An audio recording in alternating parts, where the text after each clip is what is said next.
राजकारण एवढं गुळगुळीत झालंय की वाढदिवस आणि लग्न समारंभ म्हणलं की मी कसा त्यातला वेगळा अशी जणू काय स्पर्धाच लागली आहे. आज निमित्त आहे राष्ट्रवादी काँग्रेसचे वयोवृद्ध पुढारी शरद पवार यांच्या वाढदिवसानिमित्त जे शुभेच्छा दिल्यात त्यांच्या एका चाहत्यांनी, ते म्हणजे निलेश लंकेजींनी.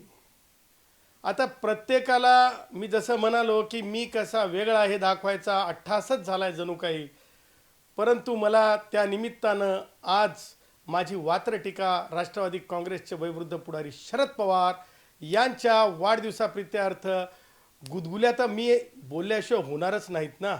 आणि मग आता ही वात्रटिका मी पेश करतो. म्हणजे जे निलेश लंकेनी म्हणालेत की शरद पवारांना भारतरत्न द्या, त्यावर मी माझी वात्रटिका आहे. बो बो बो बो बो, काय मागण्या कराव्यात काही तारतम्य आहे की नाही? काय मागण्या कराव्यात काही तारतम्य आहे की नाही? उद्या कुणीतरी ठेवणीतील म्हणेल गिनीज बुक ऑफ वर्ल्ड रेकॉर्डमध्ये नाव नोंदवा. उद्या कुणीतरी म्हणेल गिनीज बुक ऑफ वर्ल्ड रेकॉर्डमध्ये नाव नोंदवा. अरे काय चाललंय? शरद पवारांचा सत्तेचा काळ बॉम्ब ब्लास्ट झाल्याचा काळ होता की नव्हता? शरद पवारांच्या सत्तेचा काळ बॉम्ब ब्लास्ट झाल्याचा होता की नव्हता? शरद पवारांचा काळ गोवारी भावांच्या जीव घेणा होता की नव्हता?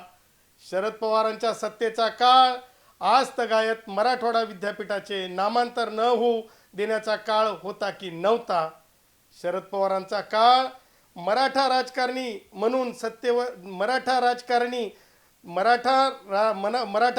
म्हणून सत्तेवरची पकड आर्थिक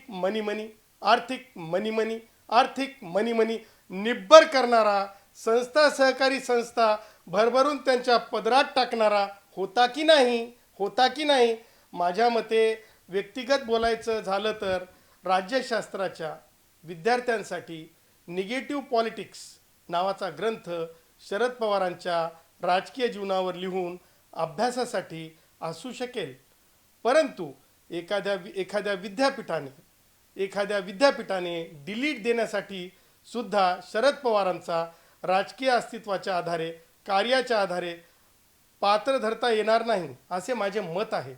भारतरत्न तर सोडाच. मला असं वाटतंय की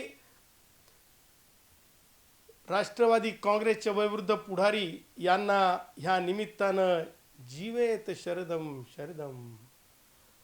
राष्ट्रवादी काँग्रेसचे वयोवृद्ध पुढारी शरद पवार यांना डंके की चोट पे बहुत बहुत बधाई. नक्की माझ्या वात्रटिकेनं स्वतः राष्ट्रवादी काँग्रेसचे वयोवृद्ध पुढारी शरद पवार यांना देखील गुदगुली झाल्या वाचून राहणार नाही आणि राजकारण्यांना तर गुदगुली झाल्या वाचून राहणार नाही. बस इतना ही.